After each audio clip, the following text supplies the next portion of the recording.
Right guys, Mark Crossfield here with Steve Buzza.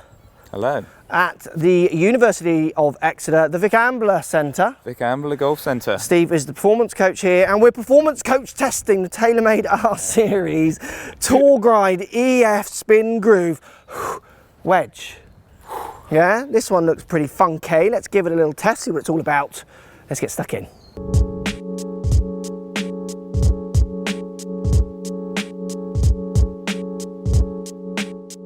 So Stephen, it's the EF Spin Groove R Series TaylorMade Wedge. I saw a few of these at Augusta. Did you? Did you know I went to Augusta? I wasn't aware.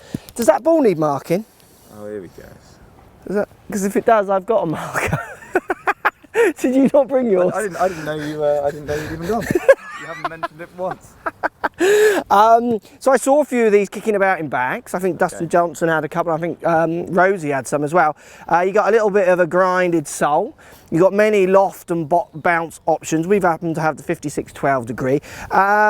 Face is kind of grooves last forever stuff. That's a disclaimer, they don't. That's me, I just made that up. But grooves are like long lasting. They're saying sharp and firm and long lasting. Which is interesting because they've gone for the insert again, haven't they? Well, it looks that way. I'm not sure if you can move it, take it out. You used to be able to. You used to unscrew it, yeah. Switch it, which I'd imagine nobody ever did. Because I went on a tour truck there on a couple, and not these guys, but they were saying one of the noticeable differences, certainly around Augusta, is they come on for fresh wedges. Oh, do they? Because they want to keep that friction up. So not just the grooves, because the grooves are really there just to channel rubbish out.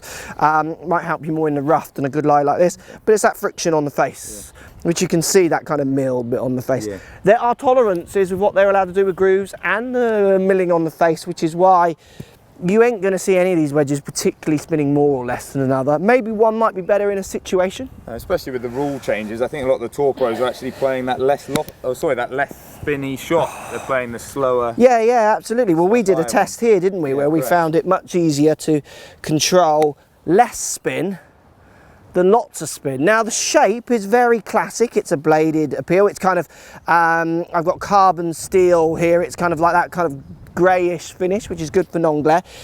It's a beautiful shape. I'm loving the shape of that. I love the TaylorMade shape. They've made good wedges now for quite a few years. Yeah, absolutely. And again, it's not maybe the first company people will think about with wedges if they're specialised wedges, but that's as good as anything I've seen. They're very good. And in previous models, they went for the insert. You could kind of really see it was an insert. That used to put me off a little bit.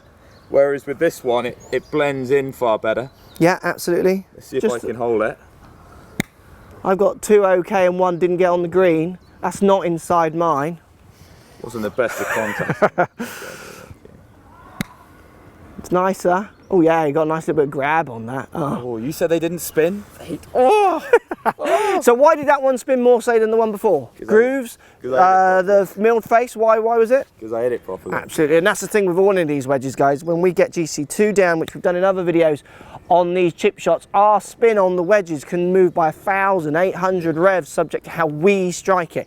If you're looking for a wedge to get more spin, apart from any of your wedges being a newer face, which might help with a bit of friction, you got to strike it in the right place if you want to get the right spin. I like that they've gone back to bounce options. Okay. Is the AVT? Okay, yeah, it was more sort of a multi-bounce. Okay. I like having the choice. I like being able to look at the grinds. And think, I will use that because of where I play or what sort of shots I like to play. So that's something you could game. It's certainly something I could put in my bag. I do like the shape next to no offset, well, no offset really, and it's just a very nice looking club. I do like the darker finish. I've got a dark lob wedge, which I really like the colour of. I do like that. And it would be interesting to see if the colour actually stays, because some of these black ones out there, they lose that black finish over time. I don't know what this would do, how it would it's a slightly more durable material. Yeah, absolutely. It will stay new forever. Yeah, so I'm liking that. It's a good specialised wedge. I think people who are already in the TaylorMade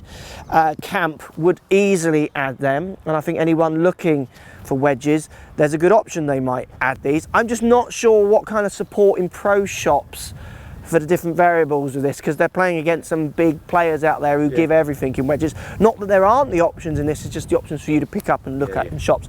I think apart from that, I can't see why anyone wouldn't put that in their bag. And I agree with you, it's quite interesting to see TaylorMade, which is definitely Not a company I'm going to go for wedges off the top of my head. Bringing out some pretty good clubs there. Yeah. Good stuff. Thank you, Stephen. There it is. EF Spin Groove R Series Tour Grind TaylorMade TP Wedge. Let me know what you think. Post comments down below. We quite like it. We like that one. Like it. Good stuff. Thanks for watching. Thanks for watching. Find more videos, subscribe to my YouTube channel. Find me on Facebook, Mark Crossfield, also on Twitter at @CallGolfOnline, and loads of fun pictures going up on Instagram at CrossfieldMark.